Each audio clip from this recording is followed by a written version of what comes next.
Oh, hi, what's going on, guys? So it took me a while to set up this camera, so I'm gonna do a couple of videos with this setup. So if it looks familiar, what's up?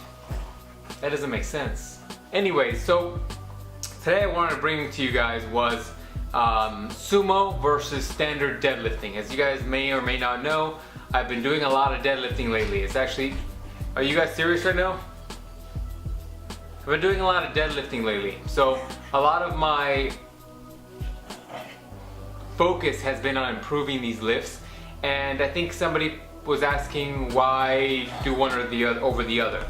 And so there's many reasons. I think the main reason for most people to attempt to do sumo versus standard is because usually they're for really tall individuals or people that have very long legs to a very short torso, which gets in the way if you do traditional standard deadlifting. I think having to get your legs in that position and being able to squat, and you know what I mean, basically getting the geometry of your body set up correctly with very long legs proves to be very difficult for some people. I am not in that camp. With that being said, you guys have seen probably most of my workout videos have been from sumo, and you might be asking yourself why. To be quite honest with you, a lot of it has to do with the fact that it is probably the weakest point for me. I have very tight hips, so when I go down in the sumo position, in fact, let me get some clips here. Alright, as you can tell here, I kind of approach the bar. The part I'm really talking about is the lowest piece. So as you can tell, I'm going to set up here, get a good grip here. There, so it's that portion there where you stay on the very lowest part and you keep your hips open and driving with your hips in that position is what I'm talking about. And that's where my tightness comes in. Some people have that issue, some don't. I have to just work on it.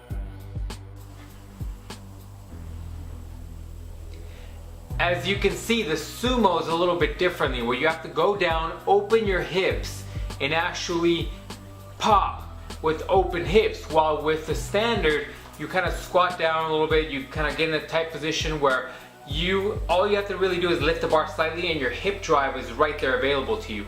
For me, because I am slightly weaker in that hip area,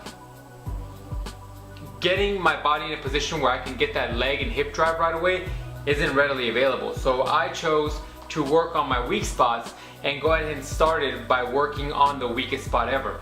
In theory, I haven't been able to test this out yet because I haven't done maxes with standard deadlifting, but in theory, in my mind, if I am able to become more efficient with my weakest aspect, it should translate into the stronger, which is the standard. So my thoughts are, once I switch back into standard, I should be able to have some sort of increase in total workload or total work capability. So that's kind of my thoughts. Untested at this point, but we'll see in a couple months. So just something to think about.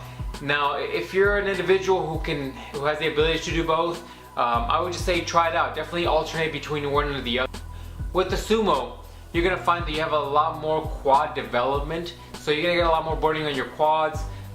For me, I feel like a little bit more glute activation with the standard deadlifting, so it is a little bit of a trade-off. In the end, they both do marvels for your back, so you know there's no negative in that aspect, but I suggest that if you can, I would suggest that you switch between one or the other so that you can get the best of both worlds. Try sumo, try standard, and yeah, try them out. That's it, guys. Thanks for the views, thanks for comments. Feel free to hit that like button. No, seriously, feel free to hit that like button. It only takes a click. And that's it. We'll see you guys next time.